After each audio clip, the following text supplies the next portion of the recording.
It is the summer of 1940. Britain is losing the air war. The Luftwaffe has spent 3 months systematically destroying RAF airfields, radar stations, and the factory floors where Spitfires are born. In the Air Ministry's operational maps, the losses are rendered in cold red ink: 458 pilots in July and August alone. The numbers are not sustainable. Everyone in Whitehall who reads those maps knows it. Somewhere in the chaos of that summer, in a drafty design office at a company called de Havilland in Hertfordshire, a 58-year-old engineer named Geoffrey de Havilland, sitting across his desk from two Air Ministry officials. The officials have come to explain why his proposal is absurd. His proposal is this: build a bomber out of wood, not partly out of wood, not wood for the non-structural parts, the way most aircraft used it for fairings and trim panels. Wood for the entire aircraft, the fuselage, the wings, the spars, all of it. A plywood sandwich construction he has been developing for years, that he is convinced is faster, lighter, and stronger than anything the metal factories can produce. The Air Ministry officials have heard it. They are not impressed. Their objections are precise, and by every conventional measure of 1940 aeronautical engineering, unanswerable. Wood absorbs moisture. It warps, it rots. Glued joints are inconsistent at industrial scale. The RF already has an airframe infrastructure. The workshops, the tooling, the maintenance crews trained on aluminum, and in a war where production speed is survival, you cannot afford to retrain an entire industry around a material that furniture makers and piano builders understand better than aeronautical engineers.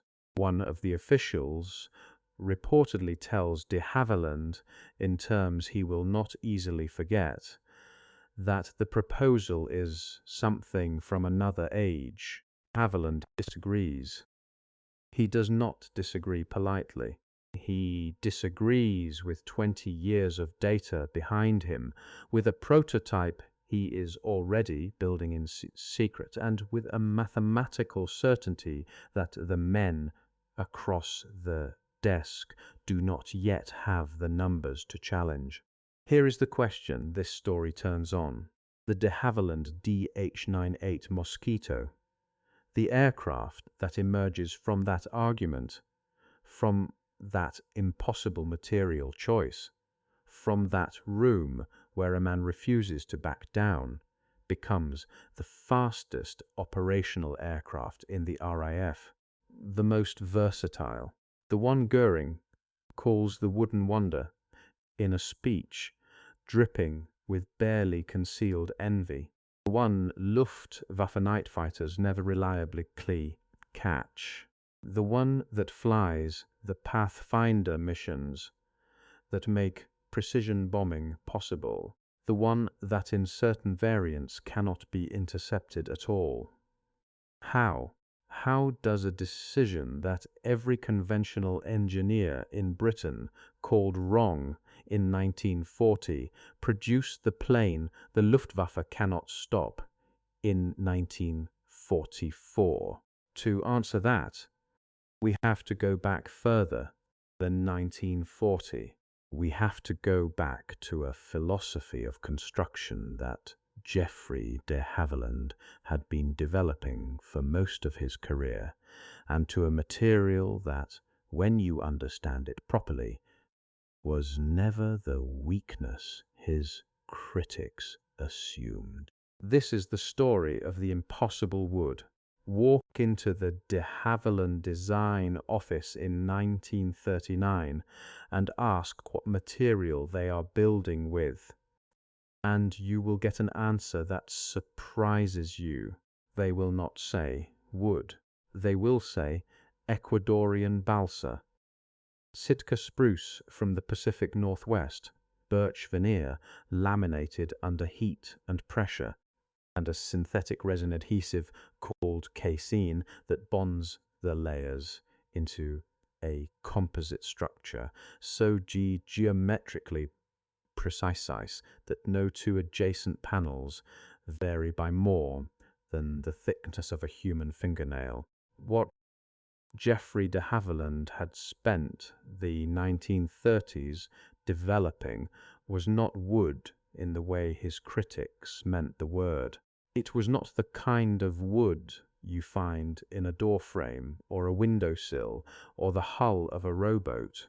It was a sandwich construction, two outer skins of birch veneer, each approximately 3 millimeters thick, enclosing a core of end-grain balsa, the softest and lightest timber known to aviation, with the wood grain running perpendicular to the skins. The structure bonded under hydraulic pressure into a single integrated shell. The result was a monocoque fuselage, A term borrowed from French boat building, meaning a shell that carries its own loads, with a structural efficiency that rivaled and in some applications exceeded what the industry was achieving with aluminum. The numbers, when you lay them out, are striking. The Mosquito's fuselage weighed approximately 820 kilograms empty. A Bristol bowfighter fuselage, built in conventional aluminum construction, weighed around 200 kilograms for a broadly comparable structure. The Mosquito's wooden shell achieved that weight saving not by being flimsy. It was tested to higher load factors than most contemporary metal aircraft, but by being ruthlessly efficient in how it distributed stress.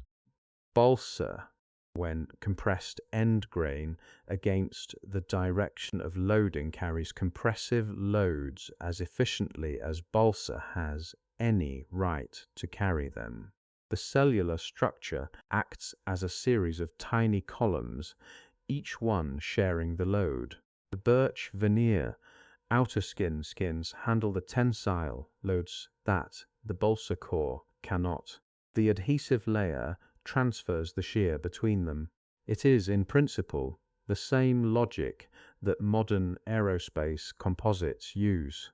A carbon fiber aircraft in 2025 is built on the same theoretical foundation as the Mosquito's plywood fuselage in 1941. De Havilland had not arrived at this by accident. He had been working with wood since 1914, when he designed the DH.1, one of the first aircraft his company built. Through the interwar years, while the industry moved steadily toward aluminum monocoques, the stressed skin metal fuselages that the Spitfire and Hurricane used, de Havilland had continued refining his plywood construction methods. Each aircraft he built, from the DH-HD-2 Tiger Moth to the DH-88 Comet Racer to the DH-91 Albatross, pushed the technique further. The Albatross is worth pausing on, because it is the aircraft that makes the Mosquito possible. The DH-91 flew for Imperial Airways on the transatlantic mail route beginning in 1937. It was a four-engine airliner built almost entirely of wood. Its plywood balsa plywood fuselage was produced in a process de Havilland had spent years perfecting. The two halves of the fuselage shell molded separately over male plug jigs, then joined along the center line with bonded strips. When the two halves came together, the seam was not a bolted joint. It was a chemical bond. The fuselage was, in a meaningful structural sense, one piece. The Albatross cruised at 210 miles per hour, faster than most contemporary metal airliners, with a range of 2,800 miles, and demonstrably better aerodynamic performance because its molded wooden skin was smoother than riveted aluminum. De Havilland looked at the Albatross and saw a proof of concept. What he proposed to the Air Ministry in 1939 and into 1940 was to take that construction method, the half-shell fuselage molded over a plug, bonded under pressure, structurally integral from nose to tail, and build a twin-engine bomber around it. A bomber so clean, so light, so aerodynamically efficient that it would not need gun turrets or defensive armament. It would not need armor plate. It would carry its crew of 2 and its bomb load to the target and back on speed alone, and it would be made of wood. The Air Ministry's objections were not stupid. They had real substance. The moisture problem was real. Wood responds to humidity, and joints can soften in tropical conditions if not properly sealed. The production problem was real.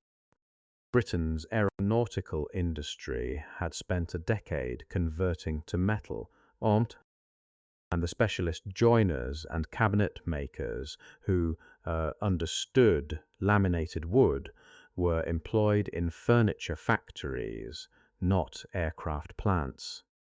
The performance uncertainty was real.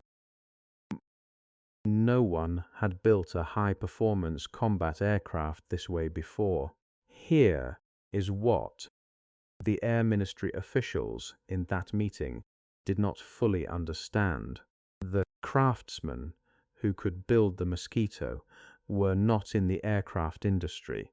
They were in the furniture workshops of High Wycombe, a town in Buckinghamshire, 30 miles from de Havilland's factory at Hatfield, that had been the centre of English furniture making for 2 centuries. High Wycombe's cabinet makers could work to tolerances that aircraft metalworkers envied. They understood grain direction, moisture content, adhesive chemistry, and the structural properties of laminated timber at a level that would have taken years to train into workers new to the material. They could read a wooden structure the way a doctor reads an X-ray. De Havilland did not need to retrain an industry. He needed to find one that already existed, and he knew exactly where it was. Geoffrey de Havilland was born in 1882 in the Buckinghamshire village of Haslemere, the son of a curate.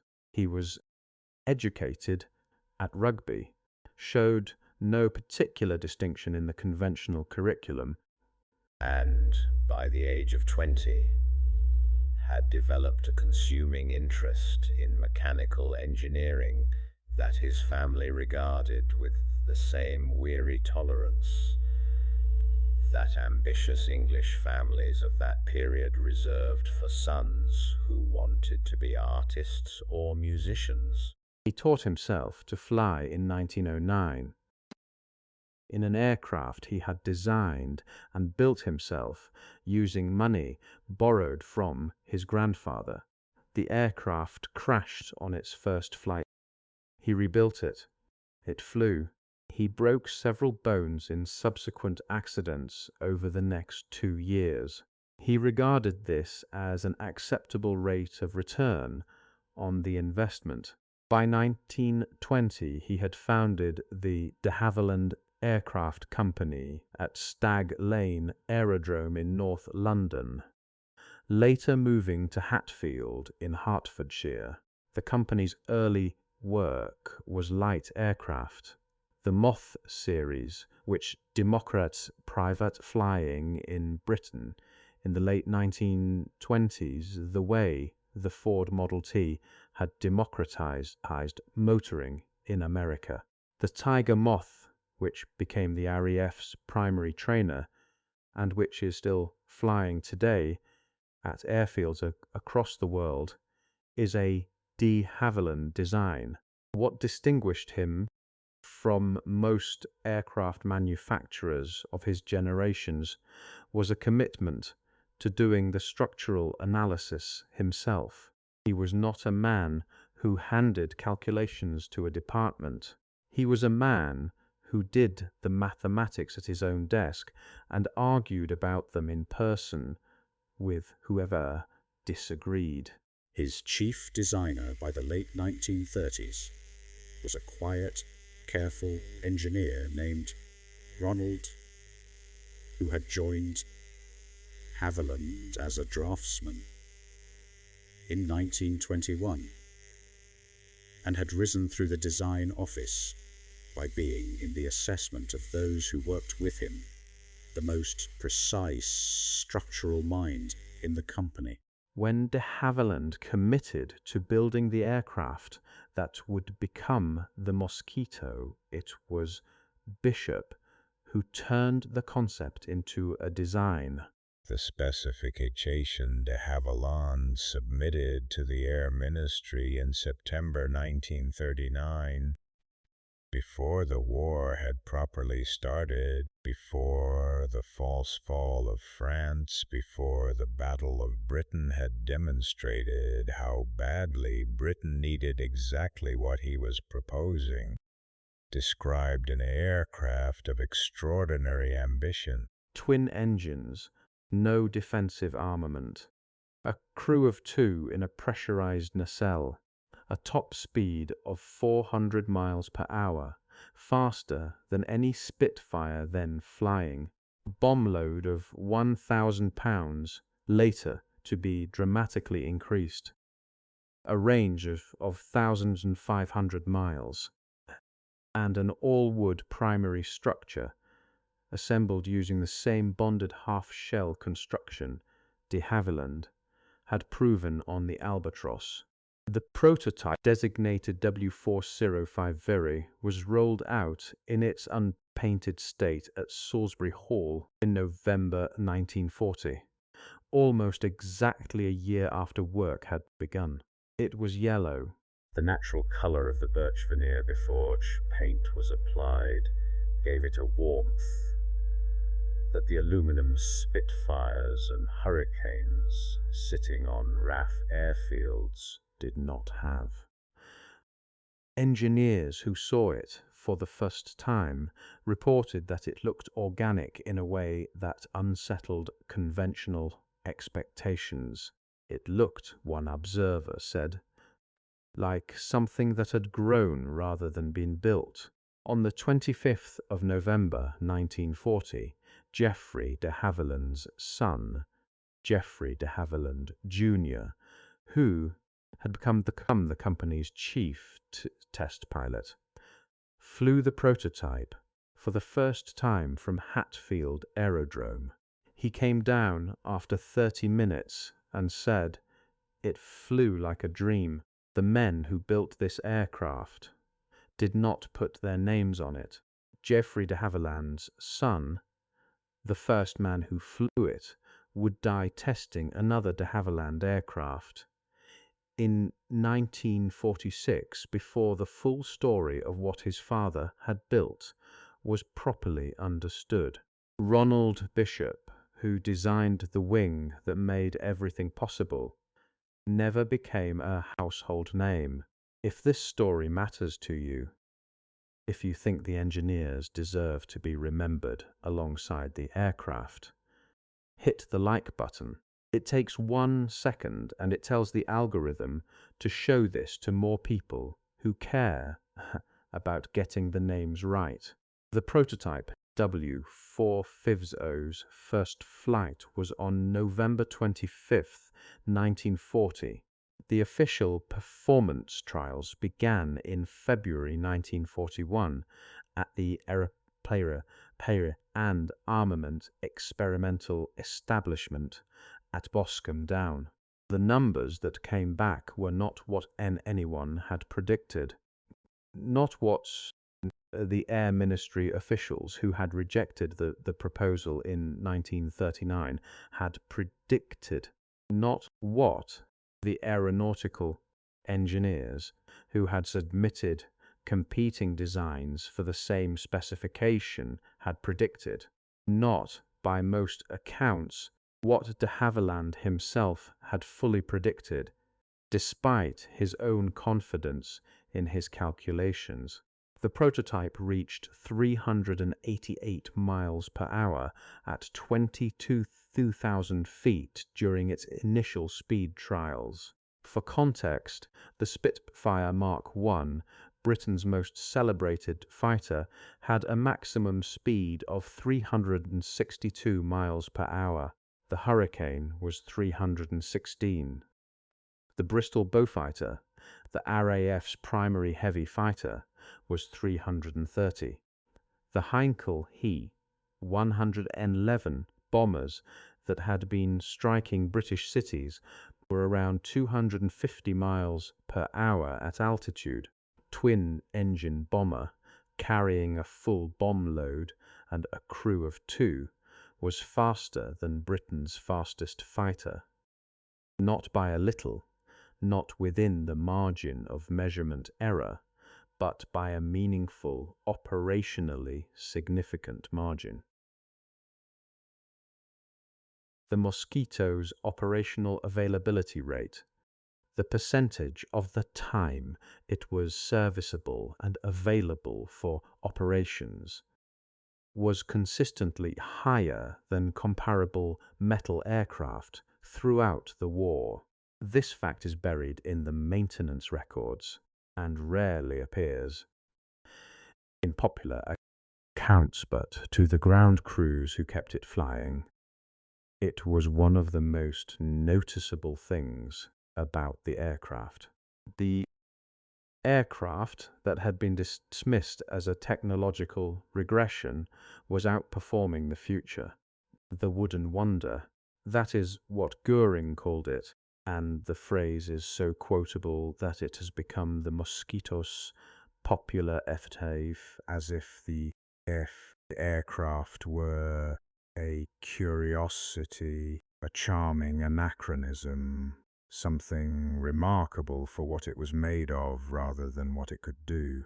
The truth is the other way around. What it was made of is why it could do what it did. If you want to understand the rest of that story, the operations, the pathfinder missions, the low-level raids that the Luftwaffe could not intercept, leave a comment below and subscribe. The next part of this series is the operational record.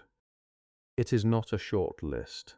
On September 15th, 1941, a Mosquito of Nubber, one photographic reconnaissance unit, flew from Benson in Oxfordshire to photograph Brest, La Palais, and Bordeaux. It returned safely. The mission was unremarkable, except for one detail. Recorded in the operations record book, the Mosquito was intercepted by Messerschmitt Bf 109 fighters over France. It outran them. This was the beginning of what would become the defining tactical reality of the Mosquito's co-operational life, the aircraft that the Luftwaffe could not catch. To understand why this mattered, you have to understand what the RAF was doing in 1941. The bomber offensive over Germany was costing the RAF catastrophically. Wellingtons and Hampton crews were flying into heavily defended airspace at night, navigating by dead reckoning to targets they could not reliably identify, dropping bombs that photographic reconnaissance consistently showed falling miles from their intended aim points. The loss rate among bomber crews in 1941 and 1942 was so severe that a complete tour of operations, defined as 30 missions, gave a statistical probability of survival of roughly 1 in 3. The fundamental problem was accuracy. Bombers navigating at night under fire through cloud and weather and enemy interference could not consistently find their targets. The area bombing that resulted was not a strategic choice. It was a recognition of operational limitation.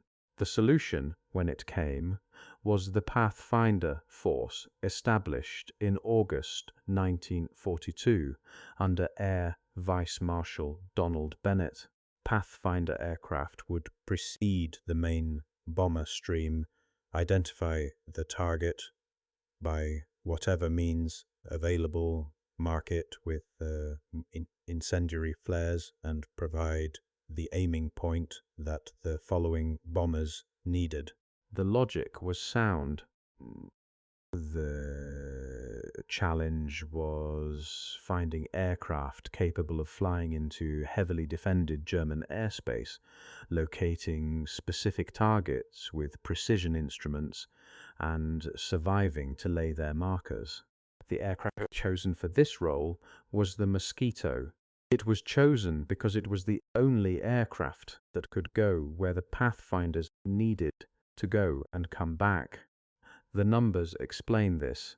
At the altitude, the Mosquito flew its Pathfinder missions, typically 25,000 to 28,000 feet. Its true airspeed was approximately 380 to 400 miles per hour. The fastest German night fighter of that period, the Messerschmitt G, had a maximum speed of approximately 342 miles per hour at altitude. The later Heinkel He-219, which did not enter service until mid-1943, could reach 385 miles per hour, but only at lower altitudes where its supercharger was most effective. At 25,000 feet, the speed advantage narrowed, but a fully cleaned Mosquito at operational altitude remained faster than or equal to everything the Luftwaffe could put up to catch it. The German night fighter arm, which had been systematically destroying British bombers since 1940, found the Mosquito not simply difficult to intercept, but fundamentally resistant to the tactics it had perfected. The Kammhuber line, the integrated radar defense system that Germany had built across occupied Europe, coordinating radar ground stations with fighter control officers to guide night fighters onto their targets, had been designed around bombers flying at 200 to 250 miles per hour. At those speeds, the interception geometry was workable. Ground controllers had time to vector a fighter onto an intercept course and to guide it to visual contact. At 380 to 400 miles per hour, the geometry collapsed. By the time a radar contact was identified as a Mosquito, passed to a fire control officer, released later night fighter, and the night fighter had flown to the intercept point. The impedant, the Mosquito, was somewhere else. The prediction algorithms that worked for Wellingtons and Halifaxes were wrong for the Mosquito by a margin that made interception, in most tactical situations, practically impossible. The German response, recorded in Luftwaffe operational documents captured at the end of the war, evolved through several phases. The first response was to upgrade the night fighters. The He-219 was developed partly in response to the Mosquito, faster and better armed than anything the Luftwaffe had been using. It achieved some successes. On its first operational sortie on the night of June 11, 1943, Major Werner Streib claimed 5 RAF bombers in 30 minutes. The He-219 was never produced in sufficient numbers. Manufacturing priority kept going to the Bf-110 and the Ju-88, which were good enough against the main bomber stream, even if they could not catch mosquitoes. The second response was the development of faster fighters specifically capable of mosquito interception. The Ta-154, called the Mosquito by its designers in explicit acknowledgement of what they were trying to counter, was itself a wooden aircraft. The German response to de Havilland's wooden aircraft was a wooden aircraft. The Ta-154 was a design by Kurt Tank at Focke-Wulf, using a bonded plywood construction similar in principle to the Mosquitoes, powered by 2 Junkers Jumo engines, and expected to achieve comparable speeds. It flew for the first time in July 1943. It never entered meaningful service. The adhesive was the problem. The synthetic resin adhesive that the Mosquito used for its bonded construction was a German product, Tego film, manufactured by a company called Goldschmidt. Before the war, de Havilland had been using this adhesive extensively. Focke-Wulf Ta-154, using German-manufactured adhesive for its wooden construction, experienced catastrophic structural failures. Aircraft broke apart in flight. The investigations revealed that the substitute adhesive being used after Allied bombing had disrupted. The original supply chain was insufficiently moisture resistant. The glue joints failed. The German wooden aircraft, attempting to copy the British wooden aircraft that had been built using German adhesive history, was destroyed by the disruption of German supply chains. The Mosquito flew on. Among the crews who flew it in the pathfinder role, the aircraft generated a particular kind of loyalty that combined professional respect with something closer to affection. The cockpit was cramped. The 2-man crew sat side by side in a space designed for minimum frontal area, but the aircraft's handling was, by unanimous testimony, exceptional. Group Captain John Cat's Eyes Cunningham, who flew the Mosquito in the night fighter role, became one of its most celebrated pilots. Described the aircraft in a 1944 interview as the most natural flying machine he had ever operated. Its controls were light and responsive. It climbed faster than anything else in the RAF at the altitudes where the night war was fought, and it could, in the circumstances that the night fighter crews valued most, accelerate rapidly away from trouble. Wing Commander Reggie Reynolds, who flew some of the most demanding Mosquito operations of the war, including the celebrated low-level raids on Berlin that began in January 1943, described the aircraft in terms that remain among the most precise compliments ever paid to a machine. He said it did exactly what you asked it to do, and nothing else.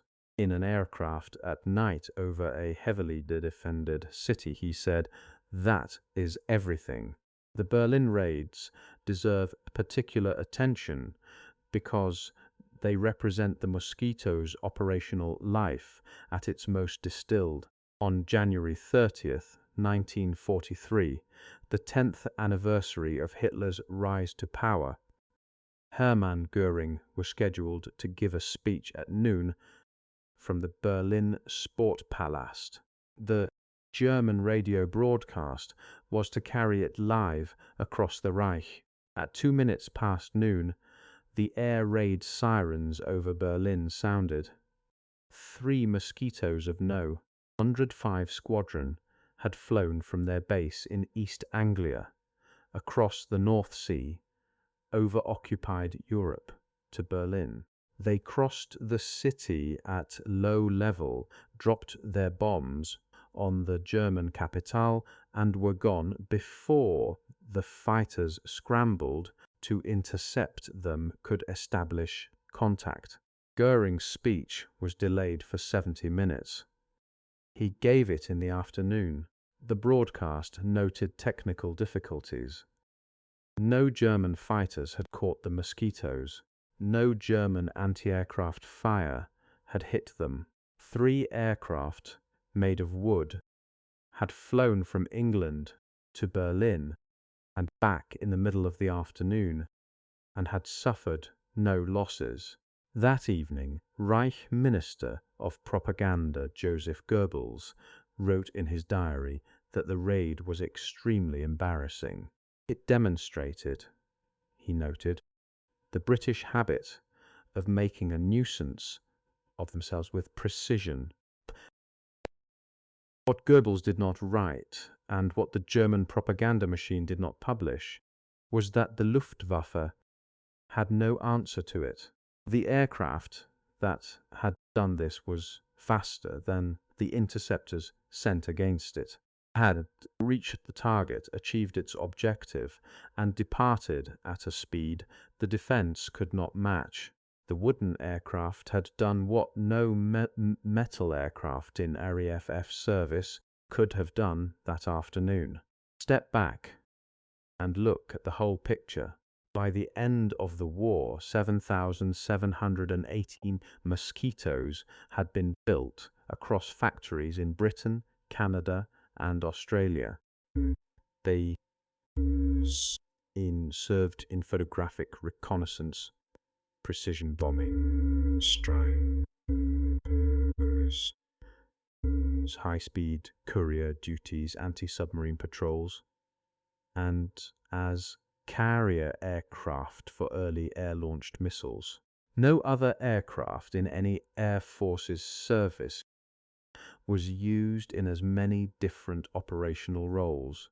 The variant that represents the aircraft's final operational expression, the Mosquito B Mark II-16s, carried a 4,000-pound bomb to Berlin at a speed that made interception a matter of luck rather than calculation. The same airframe in its night fighter variants destroyed more Luftwaffe aircraft than any comparable British aircraft of the war. The men who flew it are, for the most part, not famous names. Group Captain Cunningham is remembered. Wing Commander Reynolds is remembered by those who study the period carefully.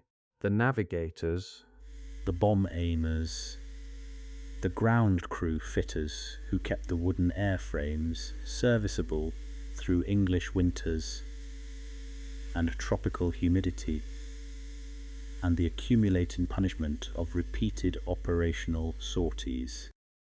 These are not names that appear in popular histories of the air war. They are names in operational record books in maintenance logs in the casualty lists that the Air Ministry compiled and which are now held in the National Archives at Kew. Geoffrey de Havilland survived the war. He received a knighthood in 1944. He continued building aircraft. The Comet, the first jet airliner, which also preceded its time, and which was also greeted with institutional skepticism that was eventually overcome. He died in 1965 at the age of 82, having lived long enough to see the aircraft, he had been told, was impossible become part of the permanent collection of the RAF Museum at Hendon. Ronald Bishop, who had turned de Havilland's concept into the wing that made everything work, continued as chief designer at de Havilland into the jet age. He designed the Vampire and the Venom. He never became a public figure. He retired quietly, and when he died in 1989, the obituaries were respectful but brief. Furniture makers of High Wycombe, who built the fuselage shells, whose hands had spent years learning the properties of laminated wood to tolerances that most aircraft workers never needed, went back to their workshops after the war. Some of them stayed in aviation. Most of them have no memorial beyond the aircraft itself. Here is the verdict, stated plainly. The de Havilland Mosquito was the most versatile aircraft produced by any nation in the Second World War. It was the fastest RAF aircraft for most of its service life. It flew more operational roles than any comparable aircraft. Its loss rate per sortie in the pathfinder role was the lowest of any aircraft in Bomber Command. All of this because of wood, not despite wood, because of it. The smooth surface that made it faster than its contemporaries was a product of the construction method.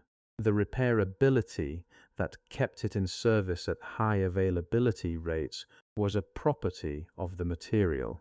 The weight saving that gave it its performance margin was the result of a structural philosophy that every expert in 1939 had dismissed. The critics were not stupid. Their objections were technically sound by the standards of 1940. Wood absorbed moisture. Glued joints were variable. The production workforce would need retraining. They were wrong about the moisture because de Havilland's sealing methods controlled it. They were wrong about the joints because the furniture makers of High Wycombe could hold tolerances that aircraft metalworkers found difficult. And they were wrong about the workforce because the workforce de Havilland needed had spent generations developing skills that were, by accident of industrial history, exactly right for the task. What none of them had calculated was what a perfectly smooth, laminated wooden skin would do to drag at 380 miles per hour. What none of them had understood was that the material they called obsolete had a surface quality the metal industry could not match. What none of them had accounted for was Geoffrey de Havilland's 20 years of data.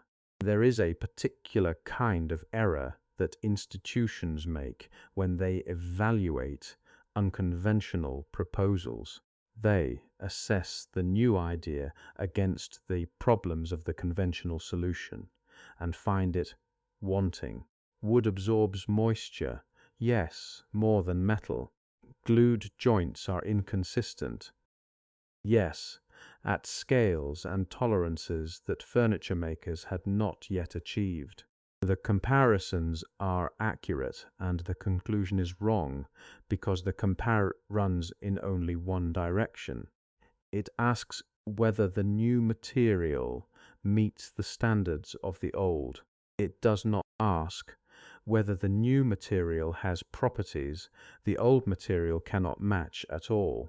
The Air Ministry officials who sat across from de Havilland in 1940 were asking whether wood could do what metal did. De Havilland was arguing that wood could do something Metal couldn't. the smooth, molded surface, the bonded integral structure, the damage tolerance that let a bullet hole be repaired with paste, and a plane in the time it took a metal worker to cut a patch. He was right. They were thorough and wrong. The Mosquito flew from November 1940 to the final years of the 1950s, when the last examples were retired from secondary service. Some of them have been restored and are flying today. There are, as of the time this script was researched, 4 or 5 airworthy examples in the world, each one representing a restoration effort that took years and millions of pounds, and the skills of craftsmen who had to rediscover the construction techniques de Havilland's workers had used. The last time that an airworthy mosquito flies, it will be heard before it is seen. The particular deep thrum of 2 merlins at low altitude, the sound that Pathfinder crews heard on the taxiway at Whiten and upward before the night missions that marked the targets for the bombers that followed. That sound is the product of a decision made in 1939 in a meeting where the man proposing it was the only person in the room who understood what wood, properly used, could do. Geoffrey de Havilland understood it because he had spent 30 years learning it. The officials who rejected his proposal understood aviation. He understood wood. He was right. 2 letters could have buried this aircraft before it flew. One from the Air Ministry in 1939 saying no. One from de Havilland in 1940 saying he would build it anyway. The men who built it out of furniture makers' skills and cabinet joiners' glue, who flew it over Berlin in the middle of the afternoon and came home without a fighter touching them. They deserve to be remembered by name, not just by the aircraft they made. If this story gave you something to think about, subscribe. The next chapter covers the men who flew the Berlin raids and what German intelligence made of the aircraft they could never catch. The records are detailed and the names are real. They are worth knowing.